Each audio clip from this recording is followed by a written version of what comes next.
Listen, Jeff, oppose abuse. That's the good side, opposing it.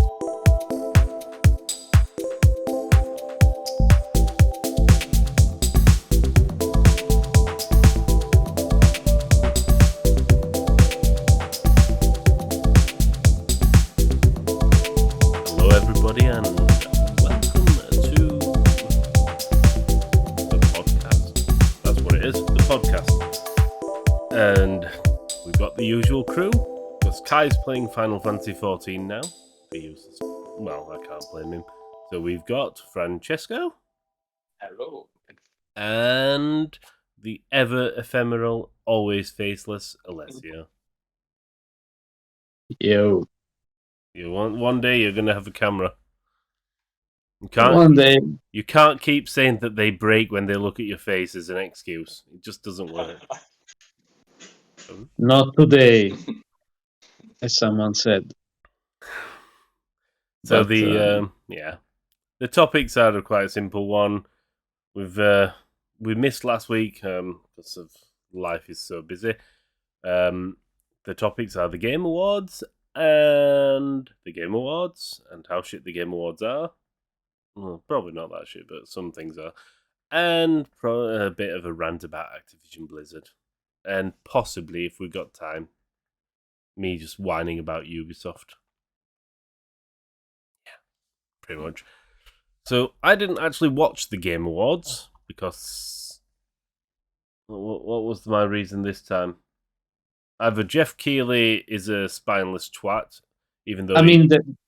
there is the fact that it was like late in the night. Yeah, that could have been a reason. But I'm going to stick with Jeff Keighley being spineless and cowing down to companies before getting massive public pressure, and then, well, you've told me he made a statement, so I'll give him that. He did prove his further spinelessness by just cowing to public pressure, which he should have done, but he shouldn't have to be forced by public pressure. Always oppose abuse. Listen, Jeff, oppose abuse. That's the good side, opposing it. But anyway, let's move all past that, because we know what happened. The Game Awards. What was your game of the show, Francesco? Many of them, actually. Oh, but as far as one. this is difficult. I'd say Forspoken. It really gives off those Final Fantasy 15 vibes, and it's no mystery that I liked it, even with its flaws. But this feels like a fully realized vision this time. They're using that open world work they did, and then finally make a complete game. So yeah, I was kind of surprised by that. I was kind of not sure about it with previous trailers, because we weren't seeing much in gameplay. But now I think it's probably going to be good, and I really liked what I saw. If there's one game, it's that one. How about you, Alessio? What was your major game announcement reveal thing? And I agree that it is difficult, but if I have to say something, I mean, we haven't seen much about it, but even just seeing Diana, Wonder Woman, finally gets her own game. It's been ages, she's been in several games, but never as the main character, and that's a shame. And they are now doing a game focused on her at Monolith Productions, which is also, I think, perhaps an underrated developer. They've been making some great games over the years. I think they're quite highly rated after the Middle-earth games. Yeah, but I mean, they're not often mentioned among the top developers. And interestingly, they've also confirmed that this game will also use an improved version of the Nemesis system, which is one of the most interesting systems that have been added in the last few years. I was just going to ask you if they're using Nemesis, because honestly, all I've seen is the little trailer, the little teaser for it. Not even a trailer, is it? But yeah. Yeah. They've said already that it will use the Nemesis system, and it will be an original story, so it's not a direct adaptation of any movie or comic book. But that's by design at this point. Developers, I think, have understood that it wouldn't work. It's just an original story is always best when it comes to this kind of adaptations. And honestly, I've been thinking for a long time that the Nemesis systems just fit so well with superheroes, because with superhero stories, it always happens like this. I mean, superheroes, especially the very very good ones, like Wonder Woman, they don't kill. They tend not to kill. Which means their enemies often come back, and that's exactly what happens with the Nemesis system. But now there is also a significant reason, not just in the Shadow of War or Shadow of Mordor games, where they just repopped enemies without many valid motivations, so to speak. So I think it can be a great fit. So I'm really excited about it, and the only downside is that given the teaser trailer that was entirely pre-rendered, of course, I'm thinking it won't be. Anything, Yeah, it won't be released before 2023 at the earliest. I think they haven't given any year yet. So that's your favorite of the teasers. What's your favorite game of you've seen some gameplay? As far as gameplay things, let me think for a minute. But maybe the Suicide Squad game looked very good, I think, because it was the first gameplay we've seen from the new game made by Rocksteady, and honestly, I was a bit skeptical because I'm not that fond of the Suicide Squad in general, of the characters. Usually, I'd rather play heroes. But at the same time, there were quite a few standouts. For example, if you've seen the gameplay trailer, Captain Boomerang uses kind of teleports, which lends to basically a Sunset Overdrive like movement style, which is very cool. And also, Harley Quinn seems to have a grappling hook, so she kind of swings a bit like Spider-Man. So it does sound like they're making fun, not just the combat, but also moving across the city of Metropolis. So I'm excited about it, more than I was before the gameplay trailer. So, here's a one. I mean, I know what my favourite of the gameplay trailers and of the teasers are, so I get to choose two as well. I screwed you there, Francesco. I did say just one. Yeah. Go on. What teaser game did you like the most then? Since you said gameplay. I don't really like teasers because they show nothing. But I know. If I really have to pick one, I'd say Alan Wake 2. No, you've only just because stole mine.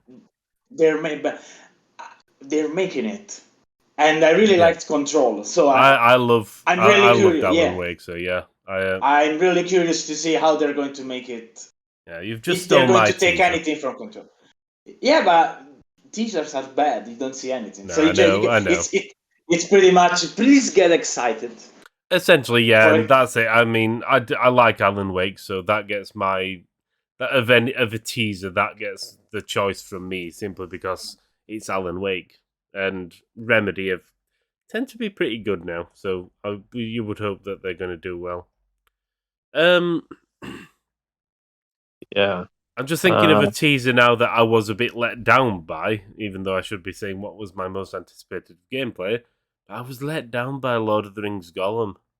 if only because he sounds weird. I mean, it's weird saying Gollum sounds weird, but he sounds weird for Gollum. Oh, I just wish Daedalus could have got Andy Serkis in. Yeah, well, I think that might have been a bit out of their I know. Yeah, it's just a weird one. And I don't know. The design they've done for it is, we'll see. I'll still play it because I'm a big Lord of the Rings fan, but yeah. As for gameplay, it's a weird one. What? I actually enjoyed the. Go on, sorry. No, I mean another impressive gameplay was Hellblade 2 because it's at least graphically it was looking great, and also we've seen something different from the first Hellblade. Like here, we've seen Senua fighting alongside other humans, and that was interesting. And then at the very end, basically that giant that they were killing said like, "Please help me," and she was like, she seemed to recognize the giant in the end. So that's an interesting tease for the story. Yeah, it's going to be interesting how they try to use the story as it linking it to the old style of the game. Because obviously it was all about mental illness, wasn't it? Yeah, I mean, even in this new video, there are also the whispers always present. So that I don't think they are cutting that part. No, I'm just trying to think of how they're going to link in the giant and and like you said, the help me and all that. So it's going to be interesting to see. We'll figure it out. As for gameplay for me, weirdly enough, and I tend to be very hesitant when it comes to it, but I did actually like the look of Suicide Squad. I've found it quite, So I'm thinking I would actually play that, which for me sounds dirty to say. Me playing games. No. I mean, Rocksteady is an acclaimed developer, so I suppose at the other games, you just see little things, mostly on little screenshots afterwards. But Dune, Spice Wars, and I mean, it's a 4X game, which has probably put you off already, let's say, even though you're a massive Dune fan. But yeah, I love my 4X games, so I'll end up playing that. And Shiro Games are a decent developer. That's Dune. Yeah, absolutely. As you said, strategy is not my favorite genre, but I agree that Shiro Games is a very good developer. They've also released a new game. It's kind of an open world RPG, also turn-based War Tales. It's it launched recently on early access, and it's also doing well as far as the user reviews go, at least. They're good. They're just good developers. So and it's a good. I suppose the only other one. Again, something for me to look forward to. Homeworld 3. But again, it's obvious. I tend to pick the strategy and simulation games because that's my genre more than anything. Mm-hmm. So yeah. Francesco, what did you think of Sonic Frontiers? Well, we haven't seen much, but it kind of lines up with the rumors. But I don't know if you know about the infamous Sonic cycle. That game gets announced, people get excited, then the game comes out and it's horrible. That's the Sonic team way. Yeah, I hoped when Sonic Generations came out, I hoped they would continue going that way, and they didn't. Who knows? Sonic Adventure, I think they're based in Sonic Frontiers on that. Sonic Adventure was a decent game back in the day, but if you play it now, you can see how wrong that is on so many levels. So we will see. I actually enjoyed more the Sonic Movie 2 trailer. Actually, because You the just first stole my one is line. good. I was just going to say that was my favorite Sonic of the... Yeah, well, yeah. It's not difficult because it was another teaser about Sonic Frontier. So we will have to see. We have seen rumors. They say like something like Sonic speed changes depending on the terrain, which sounds a little. I don't know if. Well, I don't know suppose if you're running can, in sand, it would slow you down. Yeah, it makes sense, but I don't know how it could be fun. How you can make something like this fun? The problem with the modern Sonic games is that it seems like they just don't want to do what they're good at, what Sonic Team was good at back in the day. They're just trying so many different ideas and they hardly work. I mean, they got the formula right with Sonic Colors and then Sonic Generation, but then they dropped in the can with Sonic Forces, which was ugh. I suppose. So yeah, when you we got the mentioned Sonic movies. yeah, Sonic the Hedgehog 2 we had to looks discuss. good. Yeah, it does. To be fair, It feels like it's final. It finally feels like they're doing the game story. Because you got the Chaos Emerald, you got Knuckles, you got Tails with the plane. Yeah, we got Robotnik, Eggman finally looking like Eggman. Well, not really because he's too slim. But... yeah, but I don't think you can fatten Jim Carrey up that much. Yeah, no. But yeah, it finally. Yeah, I really liked the first one though. It was straightforward movie, fun. It wasn't really offensive. Like I was some surprised other... by it. I enjoyed it. I watched it and I was like, you know what? I've enjoyed this, which is more than Yeah, so I think it was decent, and I think they probably really they didn't change much. They probably had the story locked down quite well beforehand, but there was that big uproar over the way Sonic looked originally, and yeah, I don't know how much they managed to touch up after that, but they probably did something well. Yeah, they've just got him good. Just on the note of films, I did watch Resident Evil, Welcome to Raccoon City recently. That was decent. Yeah, I haven't seen it yet, so I sorry? cannot comment. I mean, I haven't seen it yet, so I cannot comment. But I would probably, if you like Resident Evil, it's probably worth watching. But it's more like the games than the other Resident Evil films were nothing like the games. So yeah. I mean, it didn't take much to. No, it's not too dissimilar to the games. The zombies are a bit different, but I would recommend watching it, but don't go into it with great expectations.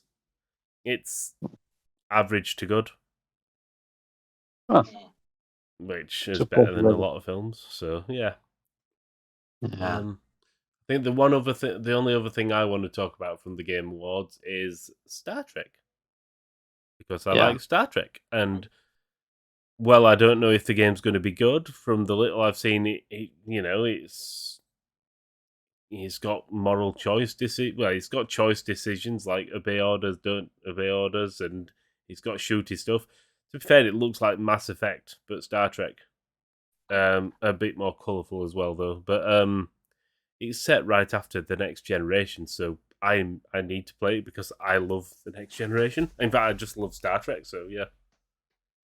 And the last Star Trek game was absolute dog shit, so yeah. No, the interesting thing is that we got 3 reveals of narrative heavy sci-fi games. That where you do decisions, branches, and one was Star Trek, as you mentioned, because it's made by some former Telltale developers. Then there is also, The Expanse adaptation, which is actually from the new reborn Telltale.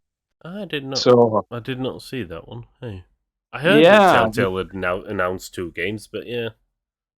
Yeah, it was interesting because it will be focused on, Kamina Drummer. I don't know if you watched The Expanse, but I think she's one of the my favorite characters, and in general one of the. I imagine that game's going to be for you then. Yeah, it will be interesting. And then there is also, of course, Star Wars Eclipse, which is also going to be from Quantic Dream. It's also going to be narrative based, where you do all kinds of decisions, branching or whatever. And interestingly, it's set in the High Republic era, which is kind of when the Jedi were at their peak. And this isn't something that we've seen before in games, so it is interesting. And so there is quite a bit of stuff for sci-fi fans that like story-heavy games. Yeah. Interesting thing about Star Wars Eclipse is that they say that it's going to be an action adventure game. I don't think Quantic Dream has ever done. I think that's every game that's ever made. Everything. Yeah, it's probably going to be if like you that. don't know what genre to put it in, you just call it action adventure. You really can call their games like Heavy Rain action adventure. No, they're more just. But they are more just adventure games with a dose of quick time events. So it would be interesting to see how they. They actually said action adventure, so I don't know what they're going to do, but it may be different from what they've done so far. What do they categorize their of games as? I don't actually know what they categorize them as. Do they think they're action adventures, or do they call them adventure games, or what? No, sorry. I was just saying that I think that there were rumors or leaks that this Star Wars game was going to be a bit less linear and a bit less directed than their former ones. So perhaps that is why they're calling it action adventure. It will be, the previous games weren't really worthy of being called action adventure, but maybe this one will be a bit more player driven, and you can move freely, stuff like that. Will it have Ellen Page in it? You know how he likes it. I suppose I've only got one question before we actually move on to the awards. What the hell is this Matrix thing? It is a tech demo, essentially, an Unreal Engine 5 tech demo. And to be fair, honestly, I have downloaded it on PlayStation 5. I don't know if Francesco did, but I haven't, no. I wasn't overly impressed, to be fair, because it just doesn't look like that much of an improvement compared to, for example, the first. The big thing in this tech demo is rendering modern city packed with AI and stuff like that. Many cars. You can even drive around a bit with the car and stuff like that. But if I compare it to something like Watch Dogs Legion on PC, it's not that much better. For example, comparing it to the previous Unreal Engine 5 demos, the one with the Stargate one. Yeah, that was absolutely amazing. But this one, I don't know. It just doesn't feel like the leap we were promised at first. So, there are all sorts of under the hood improvements for developers that, of course, Epic has talked about. For example, they have new systems to handle the AI, how to create stuff in the engine, so that may be improved. I don't know, but overall, the visuals was not, majorly impressive to me. Maybe, more impressive was the actual physics, because if you crash your car, actually it deforms in a very realistic way. So that thing was kind of the standout for me, rather than the visuals. So it's not worth me downloading because I like the Matrix. I mean, you can download it, but it's just there is a chase sequence, which I don't know is perhaps 5 minutes or even shorter, where there is a bit of Keanu and Trinity, and and Trinity talking about, and then you are using another character, shooting at some of the Matrix-like enemies. The question is, does this mean, even though it's a tech demo, like with the million Final Fantasy VII Remake tech demos, are we going to get a Matrix game? I don't know about that. I mean, this one was. I mean, I will be surprised if we didn't get a Matrix game, eventually. But yeah, especially I hope it's better than the ones we got years ago. What was it called? Enter the Matrix. I actually enjoyed that. I played it. It was a bug fest. Oh it was unplayable. Oh yeah, it was. And it was buggy. Anyway. It wasn't unplayable. I completed it. Oh, congratulations for your patience, because I remember it was a bug fest. I just remember it because back then the only time you could do Matrix style, the Matrix style shooting was Max Payne. So I'm playing Matrix into the Matrix like I am Neo. Bam, bam, bam, bam, bam.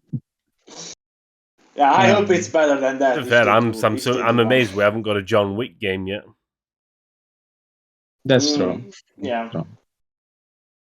That's probably because they probably would want to get Keanu Reeves in there, and it probably costs too much unless it's a major publisher. I think a John Wick game would sell because, well, the John Wick films certainly sell.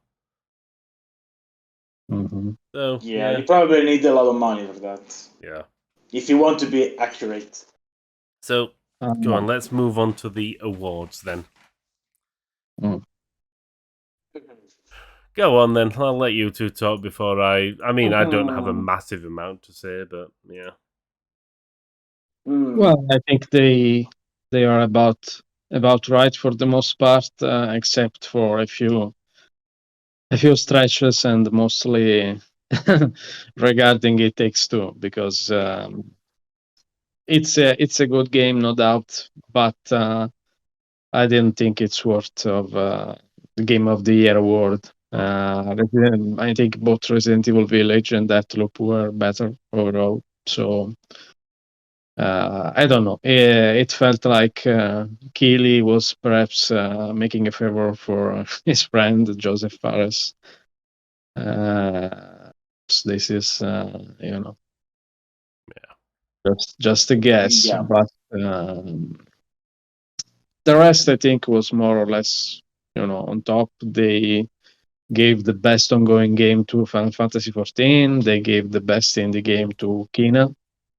They gave the best narrative to Guardians of the Galaxy. They gave the best, racing game and audio design to Forza Horizon. So best mobile game to Genshin Impact.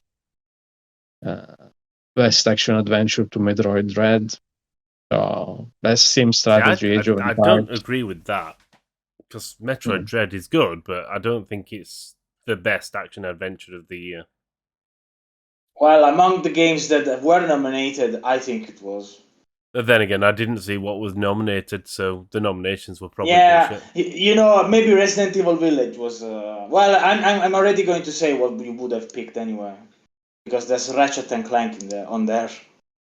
Yeah, in fact, I didn't even know Ratchet and Clank were nominated, but yeah, that's better than Metroid Dread. The problem with that is that all 5 are good games. Yeah. So any pick would have been both right and wrong. Yeah, but it makes sense. It makes sense because Metroid Dread is really tight. I mean, like you go straight, straight. I mean, it's tight, literally. It's the only term I can come up with. Maybe the others have their moments. Well, I don't know about Ratchet and Clank and Psychonauts because I haven't played them, but Resident Evil Village has its moments. Yeah. It's not always. To be fair, perhaps the award that I disagree the most with is role playing, and it went to Tales of Arise, which Francesco here praised, but this category also had the nomination of the game that must not be named, but I still think that game is a better RPG. I don't know. I think they make a mistake when they group Western and Japanese RPGs because they're too different. And Yeah, Cyberpunk it's a- 2077 is the only Western RPG on there, and it's What- completely different from the other four. What game was Completely that? different.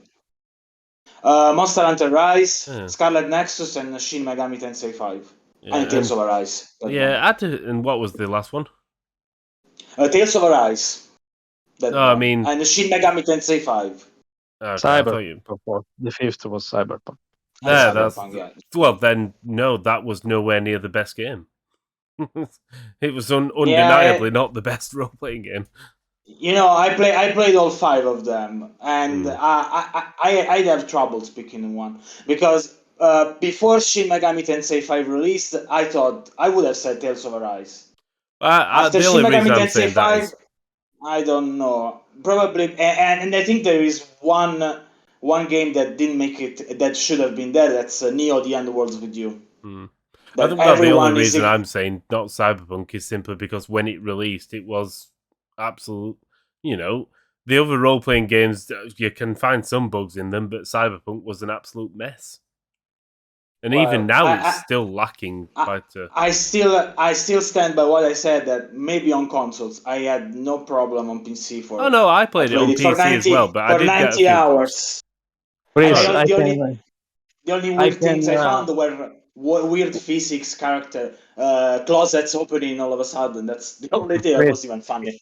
If we go back to the podcast of 1 year ago, I can recall you pretty clearly saying that it was a great game mostly. It is a great game mostly. I'll give you that, but when you've got other games that are also great games that don't have the litany of issues, then you've got to put them above it. That's my argument. I don't know.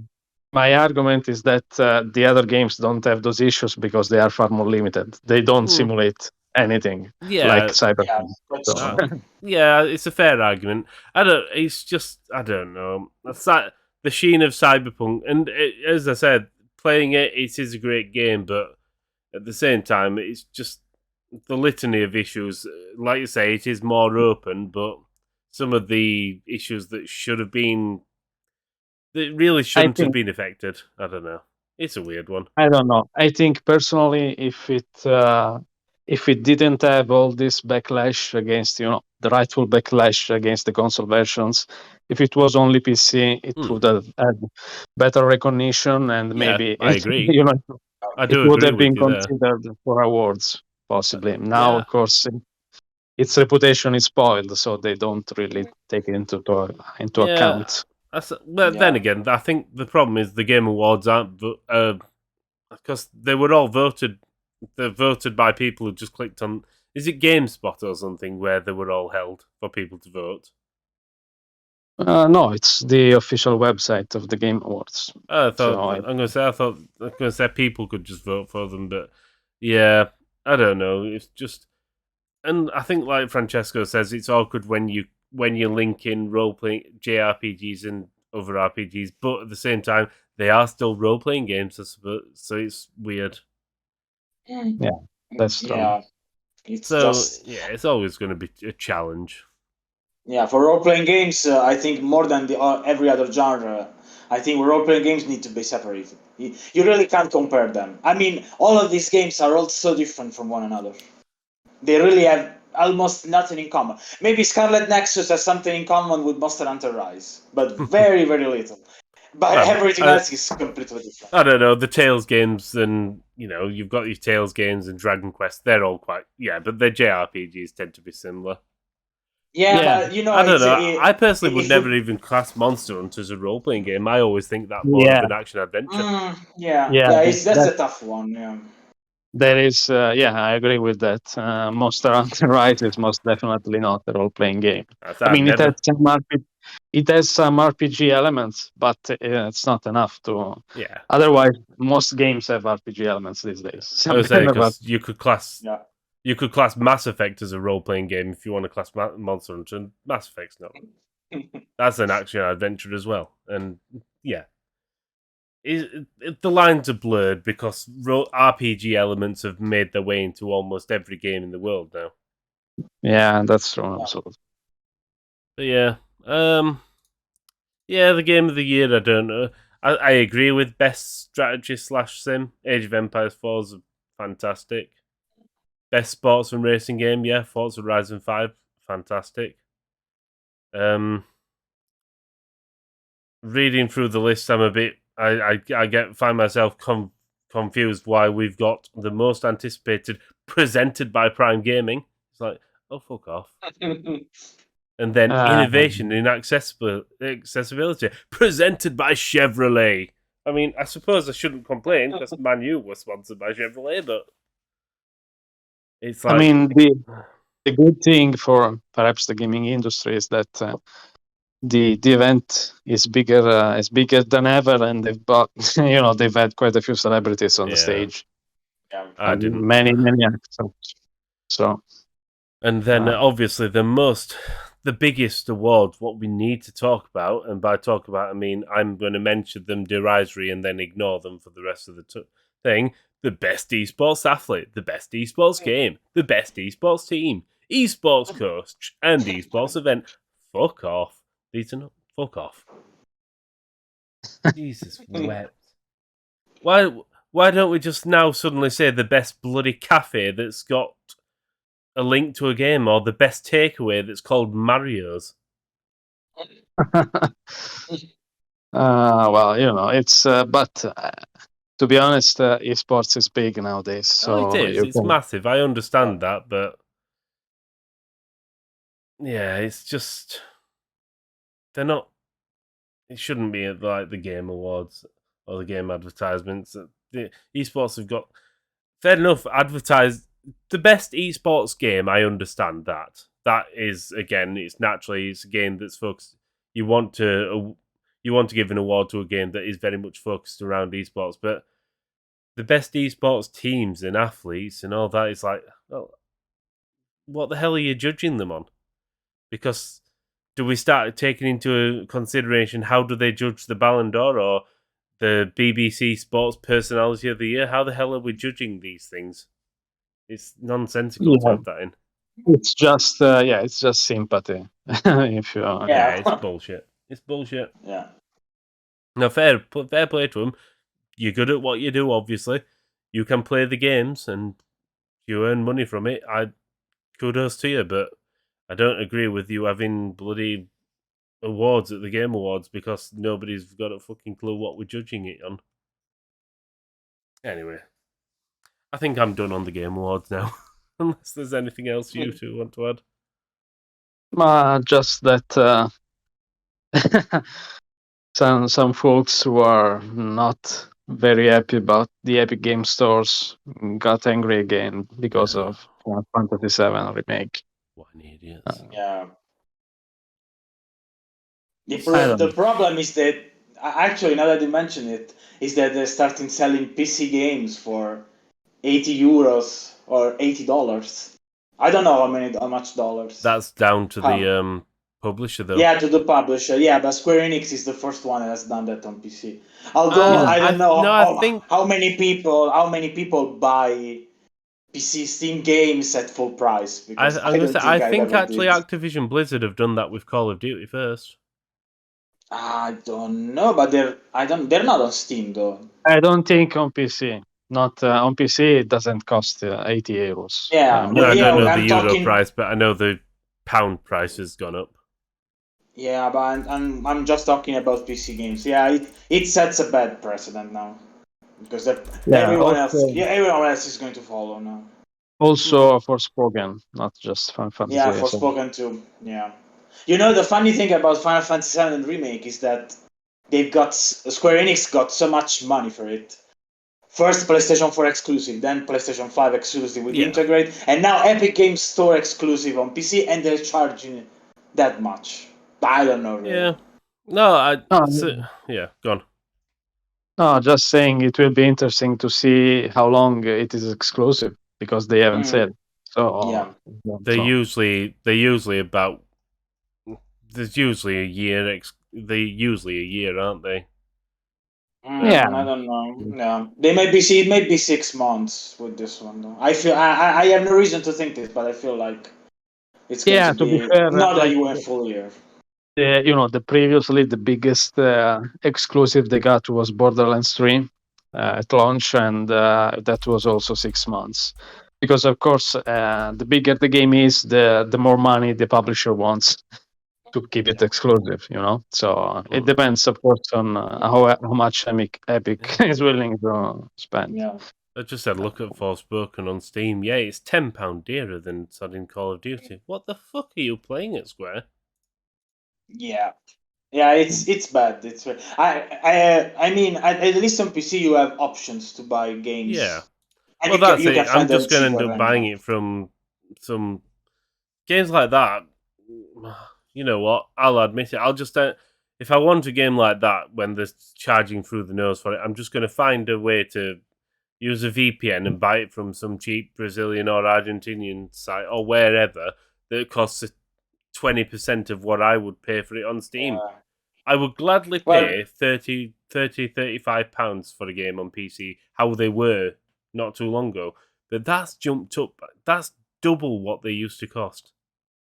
Yeah, to be honest, also, I mean, Final Fantasy VII Remake, I mean, it also has the DLC. It's a big game. I don't think Forspoken is a big enough game that you can say will be worth €80. It's honestly, I doubt it. In terms of content, I really doubt it. Yeah, but yeah, it's also a new IP, so it probably won't be able to push unless it's brilliant.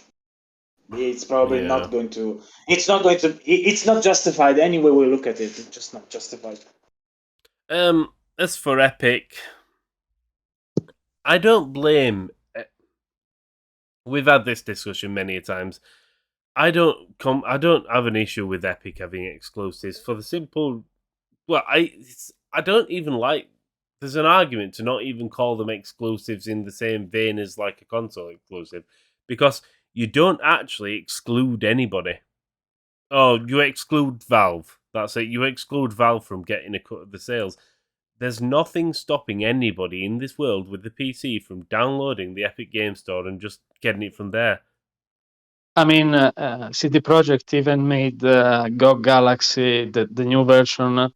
It lets you launch all games in your libraries from the same launcher. Yeah, so it does. You don't even. Yeah. I understand. I understand that people are like trapped in this, in the Valve vault, and they've all got Stockholm syndrome. But the problem is, it's my argument will always be the same. Yes, the Epic Game Store itself is undercooked in certain ways. It has only just got a cart, and navigation can be a pain in the ass. However, on the flip hand, Steam might have it's had the cart, and navigation's a little simpler in theory, but you're swamped with so much shit that navigation is actually harder because you don't know what you're looking for, or you're trying to find a good game, but you're swamped by shit. And Valve have provably done so many negative anti-consumer things and anti-creator things to the only people who make things for CSGO and Team Fortress, the hack creators and all that malarkey. Defending Valve and trying to pit it in a Valve versus Epic thing, to me, makes no sense. I've got an idea. Just find a company that gives more money to the people who create the games and, do that. That's the way I look at it. If I can buy a game and I want to support the developer, then I will be buying it from Epic. Yeah. Absolutely. Somehow, these hardcore Steam fans seem to think that it's okay for Valve to just take 30% forever. Yeah, of the games they don't do. Yeah, I would say that were bullshit when they did that. Yeah, we will lower our cut, but we'll drop it to 25 if you make $10 million, and we'll drop it to 20% if you make $50 million. Oh, that makes sense. No, you're actually meant to give more money to the lesser games, so they can make more. EA but that's why they did it. They wanted to bring EA and things like that back to the fold, because they're the games that draw the most people, and they always will be. I mean, even Microsoft did the same. So games that are now sold through the Microsoft Store are discounted. They don't cost developers 30% as much. Yeah, I think it's just outdated, especially on PC. It's just too much. You're taking a lot without enough justification. But there you go. So I think that's Well, we do have another topic. It's the topic that seems to always come when Chris is on. Well, then again, that's because it's always around. Activision Blizzard.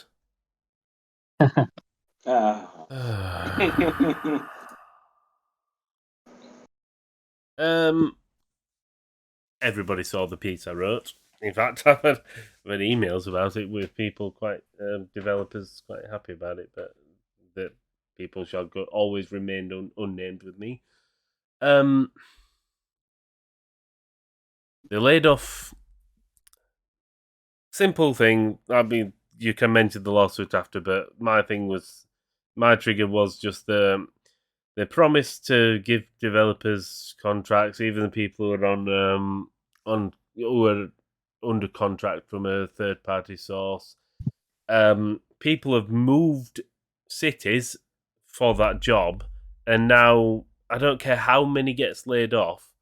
Activision Blizzard are making more money than ever before. They had no reason to lay off staff at Raven Software or anywhere when they're making that much money, and they're making promises to make it a better place to work. And also firing people one by one, so people are waiting with the bloody sword of Damocles hanging over their head, ready for it to chop the head off over the weekend. Imagine how stressful that must be. Yeah, that's crappy. So, you know what? I've said it. I said it in the writing, and nobody can argue different because I am 100% factually and objectively correct. The Activision Blizzard management are scum. They are pure and utter scum. They do not care about human beings. They just care about sucking the souls out of whatever they can get their hands on. I'm fairly sure I don't know. I'm going to have to find in the news if an orphanage is burnt down, but I'm fairly sure they did it. That might be hyperbole, but I'm still blaming them. In fact, I'm blaming them for all the ails of the world at the moment. They're to blame for climate crisis. Bobby Kotick's farts. For the Russian invasion of Ukraine.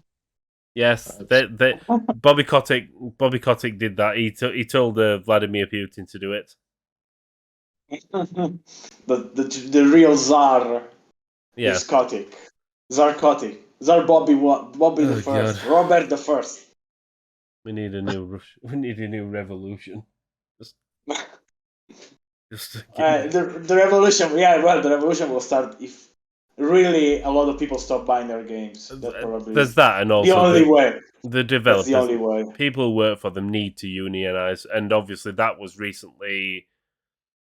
That's been an email's been sent out recently from Activision to all its staff about, because obviously they're all looking at unionizing now, and they're all Activision Blizzard just like, oh, don't unionize, oh, you don't want to unionize.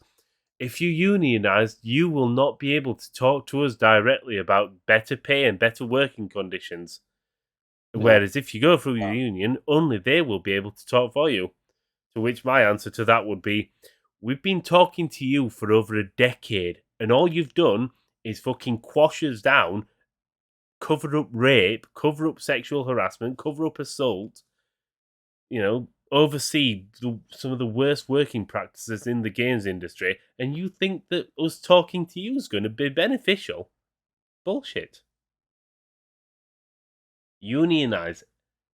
If you're watching this and you work in the Activision Blizzard or any games developer, unionize. Because that is the only way they'll ever listen to you. I think I'm done now. Yeah, and the news of the week is that a specific former Activision Blizzard developer actually went to hold a press conference, right? Was a lawyer, wasn't it, or was it the actual employee? I think there were both of them. Yeah, both. And of course, it was the lawyer that make the demands and spoke on behalf of their client. Yeah. And they are basically demanding $100 million of a settlement fund. Of course, she's complaining that, as you've said, the usual things we've been hearing, reporting about, unwanted sexual advances, inappropriately touched, invited to have casual sex with their supervisors, stuff like that. Thing is, I mean, the moment she asks for a lawsuit, it all becomes, a matter of the court. I mean, it will be on her to prove everything that happened to her. It won't, her word won't be enough, of course. I know she's asked for, because they put Activision Blizzard put to the side 18 million for compensation for the victims after the lawsuit by was it California or one of the other California Department of Employment. Equal Opportunities Commission, that was it. So they put 18 million to the side for compensation for people who suffered from that, and I think the lawyer was asking for that to be raised up to 100 million. And that's what she's demanding. Not that 100 million goes to her client directly, but 100 million set to the side for all the victims to be divvied up. Now, you know what? Go higher. Bobby Kotick got a $150 million bonus.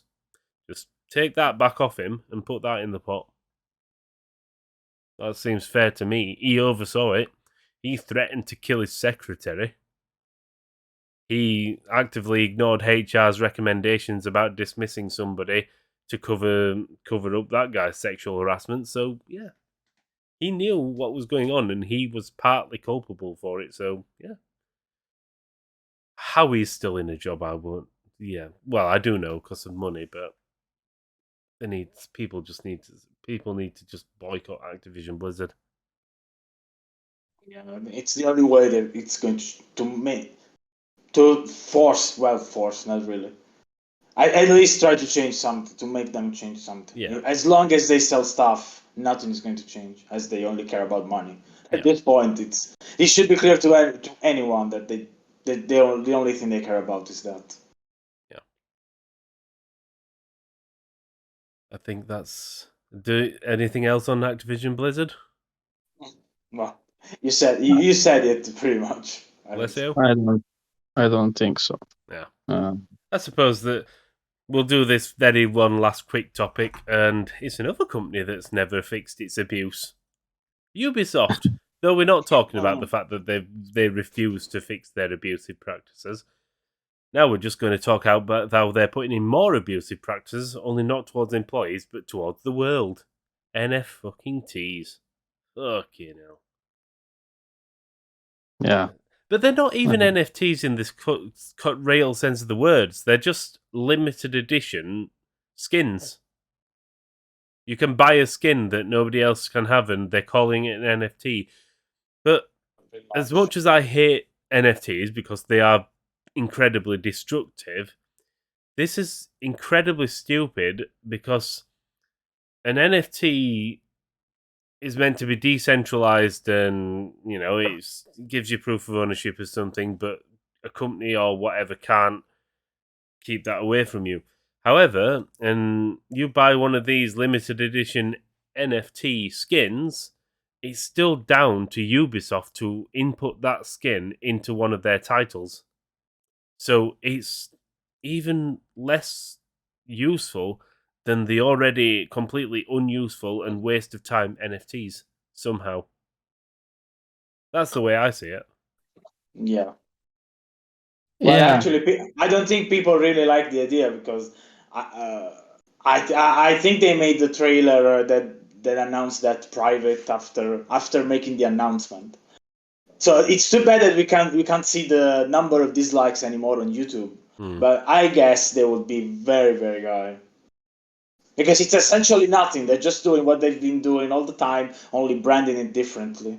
Like you said, exclusive skins, but it's a whole lot of nothing just to make themselves look like they're doing something new that nobody wants. Because I really don't see anyone wanting those NFTs. I mean, why would anyone want something like that in games? The only people who would are people who, like, if you really, really like a character and you want to play that character in every single Ubisoft game. But again, the problem is, you pay for it once, and if it is a proper NFT, that means that single character or that skin is only exclusive to you. Nobody else should be able to use it unless you give them permission, because you own it. So, for example, if I wanted to play Jade from Beyond Good and Evil in Watch Dogs 500, then I've still got to hope that the money I spent on Jade, which, to be fair, probably wouldn't be that much because who's interested? Apart from me, who's interested in Beyond Good and Evil? Yeah, I probably would. Let's say I spend £100. Yeah, they're NFTs, so they'll go up. So let's say I spent £5,000 giving Ubisoft my money for that license to the Jade skin in every Ubisoft game. How do I know that they're going to spend all that dev money for the next 100 years? Well, I'm not going to live that long, so the next 5 weeks, putting that skin in every game that I may want to play. So you can't guarantee. It's a waste. It's an absolute waste. Yeah. Otherwise, you've got to find a way to make that skin so you can inject it into every game, and it just won't work. It just cannot work. Yeah.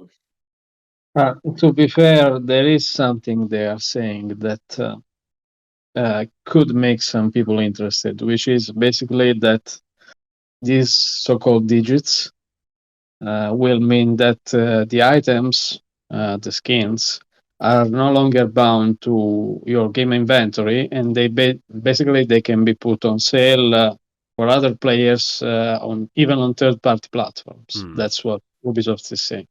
So basically, you can buy your skin, then maybe the skin will become, I don't know, very rare, and eventually you can resell it and make a buck on it. I think that's the idea, yeah. But which is not, it's not a bad idea, to be fair. This one. I don't like it. It's just, I really don't like it. I know what you're saying. It's just, it's a very, very slippery slope because, again, if I bought a skin, I would probably be more pissed off if Ubisoft then put that skin in another game after I'd already bought it. It's like, for other people to use. I'm like, well, why the fuck did I buy it if you're letting anybody use it, sort of thing? Because imagine, I suppose, like a lot of skins, they're just generic anyway, like random person from Watch Dogs or one of the 5 million rabbits. That's fair enough, but yeah, I don't know. I just don't know.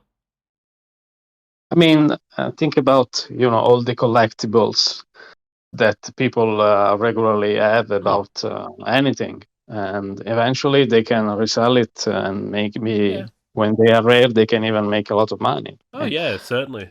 I understand that side of it. I just find it's a very dangerous, slippery slope, and we all know that you give the video games industry an inch, they will take the whole fucking planet.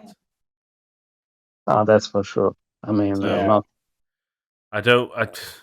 I'm immediately looking at it, and either it means there's no access to get for other people. There's no access to these unique characters later down the line, or it's essentially a worthless purchase because if Ubisoft deem that they want to use the character again, they can still use it. So you've just wasted your money. So it's I don't know. Yeah, It all depends how they put it in, and no matter which way they put it in, it's not going to work. Of course, the implementation will be critical to understand how it's actually going to work. One good thing is that at least the claim is, contrary to most NFTs transactions, this one will be a lot less expensive energy-wise. So rather than killing 5 forests, it only kills 4. I don't know. They're saying it's 1 million times less expensive than a Bitcoin transaction. So I don't know. They are saying it's basically equivalent to 30 seconds of streaming a video online. Well, I think part of the reason that is because it's still centralized. The whole thing about Bitcoin and NFTs are they're decentralized. This is centralized around Ubisoft. Yeah. So, no, I mean, this is also decentralized, but it's just on a different mechanism. They are saying it's not proof of work like Bitcoin or Ethereum, but it's proof of stake. I mean, based on Tezos technology. I don't know. I don't completely believe them. I'd have to see it in. You'd have to see it in function, but if they say it's decentralized, I'm going to still believe it's centralized until I see proof that it's decentralized. Ubisoft telling me, well, believe us honest, as sort of, that's gone wrong quite a few times. Believe us, we're fixing the work culture, apart from every single employee says you're not, sort of thing. Yeah. So we'll see. They are known liars, so I'm hesitant to believe proven liars. Yeah, we'll see. Yeah, that's it. It's just a wait and see. But I'd rather just not wait and hopefully it just gets scrapped because it's still a waste of time. I doubt games. Release games, Ubisoft. Yeah. They are working apparently on an open world Splinter Cell game, right, Francesco? Yeah, just little tidbits from insiders. They're saying it's going to be an open world game in the vein of Assassin's Creed, but with stealth. So Ghost Recon. I don't know. It's not even mentioned if it's going to be first person, third person. So there's very little to know. And besides, it's still in early development, so they probably could change. Well, we might see. I don't know. We might see it in 2030 going by Skull and Bones and Beyond Good and Evil 2. Yeah, I don't know. It could be interesting if they do stealth right. Yeah. The thing is, it's probably not going to be Splinter Cell like people expected. No. Like, it's probably not going to be another Blacklist, especially if they're going. And it seems like it's not even Ubisoft Montreal that's working on it, so it's another studio. No. So yeah, we don't know enough to say something, but they're probably going to develop it as like game as a service, like Assassin's Creed Valhalla, probably. Tons of new updates coming pretty often if they end up making this type of game. So I mean, it could be decent if they do things right. I mean Assassin's Creed Valhalla is not that bad. It's actually pretty decent. So. Metal Gear Solid 5 did the open world stuff right, so it's possible. Yeah, I think it can work if it's done if it is done properly. But yeah, as long as I don't start putting those question marks everywhere on the map, that would probably help. I mean, making a more straightforward open world and not just we have 100 things that can distract you on the map. Well, we'll see. It's just something to think about in the future, and that's a long way away. So, we've gone over an hour now, so I think it's time to wrap up. But yeah, we'll see about Splinter Cell and Ubisoft and everything. It's we've talked about the Game Awards. Let's just do the what we're playing thing, and currently I'm playing nothing, so I can't even answer that one. I'm literally playing nothing. Yeah, Francesco. Well, I have played and I'm playing a lot of stuff. So yeah, let's start with the stuff I've played for review. The first thing is the Fatesworn expansion for Kingdoms of Amalur: Re-Reckoning. and I wasn't expecting much from it, to be honest. The game is old and pretty much new people have worked on the expansion, but they actually did a nice job in making it feel like it's part of the game. It doesn't really feel tacked on, despite coming like almost 10 years later than the main game. It's alright. It's on the same level as the rest of the game, so it still feels a bit dated. There's a game design that's from 10 years ago that some people may like, some others don't. It's really up to personal preference. But if someone liked the main game, they're probably going to like the expansion. Then I tried GTFO. It's not a first-person shooter. It's more like a first-person horror game, cooperative horror game. I played with the developer earlier this week, and then the game is out, and it's actually a pretty interesting game. There's a lot of stealth and shooting at the same time. It's difficult. It's difficult to explain it without actually playing it. And yeah, if I didn't play with the developers, I probably would have been confused by the game because there have a lot of interesting things in it, but I haven't checked if there's any tutorial in the game, but they need to be properly explained. Otherwise, I don't think the game is going to be understood. If people expect another Left 4 Dead, it's not Left 4 Dead or Back 4 Blood. It's got a lot of interesting things going on. I honestly told the developer the same. I don't see it becoming very popular because it's a bit complex, and you have to play with people that know what they're doing, even more so than other cooperative, let's say, shooters, even though it's not really a shooter. You really need to play with people that know what they're doing. It's pretty challenging, and I don't really see it becoming a top seller or anything. But they're doing something different, and I mean, at the same time, it's a very small developer, so I don't think they need to sell millions. Yeah, but I can tell they put a lot of passion in it, because we played like 1 hour and a half, and they wanted to play more of it. So they're very enthusiastic about their game. So and it shows in the game. It's different. It does feel different. Yeah. So yeah, and then there are the things I'm playing for my own enjoyment. It's actually a pretty interesting thing, because I was thinking about how I had a bad impression with Yakuza when I played it at Gamescom, and then I went back to it and I loved it. So I have been doing that for 2 other games that happened. It happened the same, and I actually played all of them at D3 in 2019. One is Dragon Ball Z Kakarot, and the other is Code Vein. Oh, enjoy Kakarot. Yeah, it doesn't really start fun. Now I'm at the Android Saga, and it has improved a lot. And Code Vein, I was a little disappointed when I played it back at D3. It just didn't feel right. Yeah, it's Souls-like, and it just didn't feel right.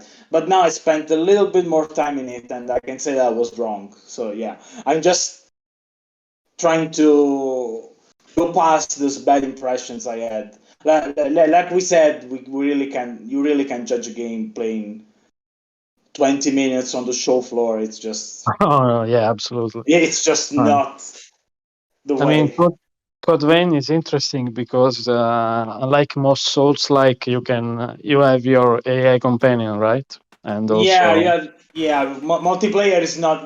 I haven't really tried it multiplayer, but I don't think it really works as well as it does in the Souls game. But yeah, it actually has a lot of mechanics that are very interesting. Like you have pretty much a class system that you can switch around. So yeah, it's a game you have to spend some time with, and just don't think about From Software at least for the time you're playing it, because it's despite having something that is similar, like the challenging, the stamina based combat, they're very different games. It's pretty much what happened with Neo. I didn't like it at the beginning. Then I started playing it like an action game, and I loved it. And then I started loving it. How about you then, Alessio? What are you playing? Guess what? What are you playing other than Old World, New World, Five Worlds, Five Alive? Other than that, not much really. I do have to report that the bug situation is kind of getting out of hand in New World, sadly, because well, actually, the server I've been in has been the first one to be merged with another, globally. So we experienced that, and the thing is, since the patch that laid the groundwork for this merge, I mean, NPCs have started disappearing all over the world. Most of the time, you go into, I don't know, maybe you have a quest that requires you to gather some items from chests, except these chests aren't really visible. So it's been honestly kind of disappointing lately, a bit in this regard, and also as I think I've mentioned before, the itemization of the game is also quite disappointing, because it's a convoluted system that is also very much grind based. So it's all a grind, and you don't really have a straightforward path to the items that will improve your character. So yeah, I'm now getting a bit more negative about the game, but as we said before, it's still early, and it's kind of growing pains that most MMO go through. So I think honestly, in 1 year and a half, the game could be very good. It just will take some time to get there, and that's I think most where most of the people are, because if you see on the Steam DB charts, I think the peak was nearly 1 million concurrent players,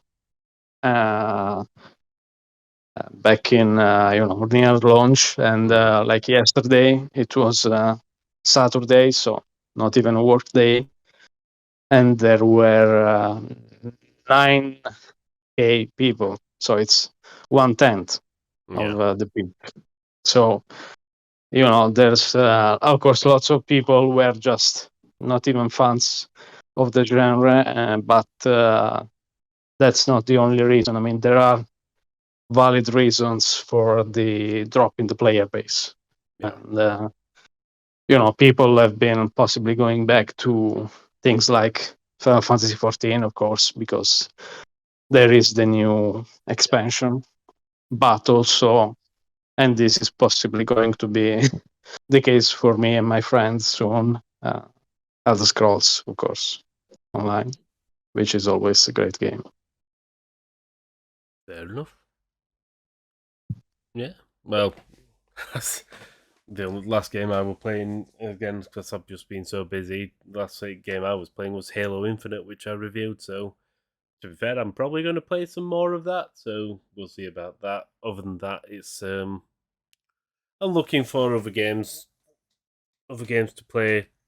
Just we're rounding up to the end of the year, games that we've missed over the year that could do with a bit of late coverage, or what time there is, and so just things that I could do with catching up on. It's like I've still not played Resident Evil 2 remake, which I want to play. So we'll see. That's me. We'll see. That's a short one, so you can probably do it even if you're busy. Yeah, fair enough. But yeah, I think that's everything from me. Yeah. It was a big one today, but not kidding. It was an hour and a quarter. It was also, I mean, these days the Game Awards is the new E3, basically. Yeah. All right. Well, in that case, I think we've all done. I'm about ready to. I'm probably going to go to the cinema. We'll see. But on that note, I will see you both beta. Later. Bye. I'm done. See you all in a bit. Bye.